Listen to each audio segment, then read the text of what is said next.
So, I got the chance to do something a little bit special today. A good friend of mine had been picking my brains about what to get his son for Christmas to get him started on the electric guitar. And rather than steer him towards a kit, I tried to encourage him to buy a guitar and an amplifier separately that would, be a better value than what you get in one of those starter kits.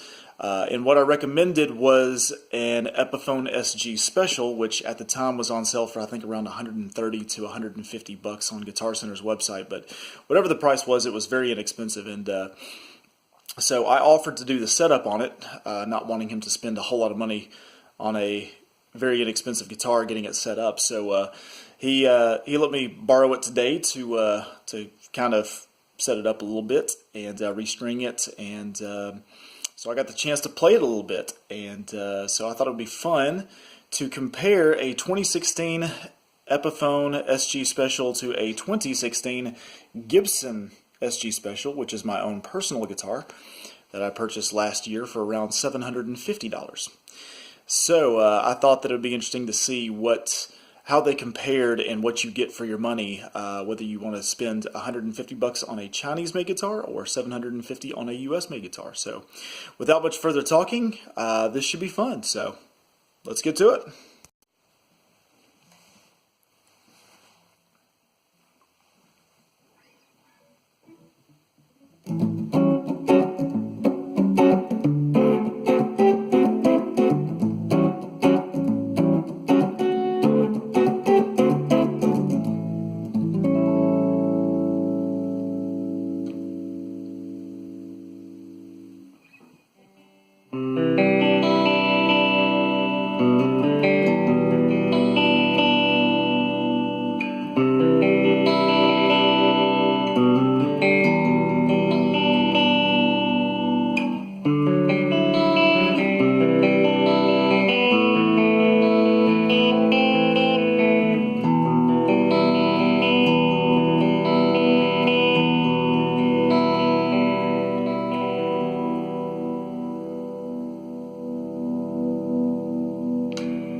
So just FYI, that was all played on my Boss Katana 100 on the Crunch channel with the EQ and gain and volume kind of set how I like it. But I gotta say, this was a little enlightening and maybe a little bit disappointing for me because I was just genuinely shocked at just how good the Epiphone was.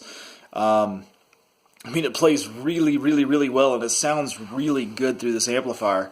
And I think that the Gibson is still a little bit better in terms of what you get. It's just got a little bit of an X factor to it.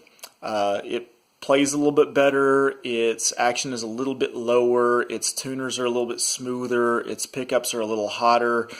Its finish is a little smoother. The electronics are a little bit higher quality. You know, just the things that you would expect from a guitar that costs, you know, what, 5-6 times as much as the Epiphone. I guess probably about 5 times as much as the Epiphone. But in terms of what you get for your money, I mean, man, I can't really say enough good things about the Epiphone. I mean, it just sounded phenomenal. In fact, I would say that between the two, the Epiphone actually does one thing better than the Gibson. That is, as you turn the volume down on the pickups, I think it cleans up better and holds on to its brilliance and tone a little bit more than the Gibson does, where the Gibson sounds great at everything on 10 with its really hot Firebird pickups. It kind of loses its definition a little bit, and the tone seems to kind of muddy up a little bit as you turn down the volume. So the Epiphone actually gets a point in its favor when it comes to the sound as you turn the volume down. In terms of playability, though, it plays phenomenally. You would never outgrow this very quickly. In terms of sound, it sounds great at full tilt, too. I mean, it doesn't sound like a cheap guitar at all. And its finish is great. The Epiphone only has a minor imperfection in the face of the finish, which is very, very, very hard to spot. And beyond that, the metallic flake Pelham blue just looks great. I mean, it's worth the money just to hang it on your wall and look at it. Honestly, it just looks the business. So, the worst thing I can say about the Epiphone is that the hardware seems to be made of a very soft metal, and as I was trying to adjust the action with a flathead screwdriver, it seemed to be digging into the metal pretty good. So if this was something that you wanted to keep and use as a mod platform, the first thing I would suggest would be getting a better bridge than what comes stock on the Epiphone. But otherwise, everything else about it is just I mean, you know, it works. It's a good guitar. And I can say this, that even though I own a Gibson SG, having played it and put it back in its box and ready for it to be given to this young man on Christmas Day, all I can say is that I didn't want to stop playing it, and now I want one. And now I want to find an excuse to go get one. So absolutely, if you don't have the means to step up to a Gibson, then don't feel bad about buying an Epiphone, because even such a cheap Epiphone, because let me tell you what, it's the business. It really does what you would expect an SG to do, and so and I'm just shocked at how close the Epiphone comes to the Gibson in terms of quality, despite its low price tag. So this was a whole lot of fun. So hopefully you found this informative and maybe a little bit entertaining. So thank you for watching, and I'll see you around.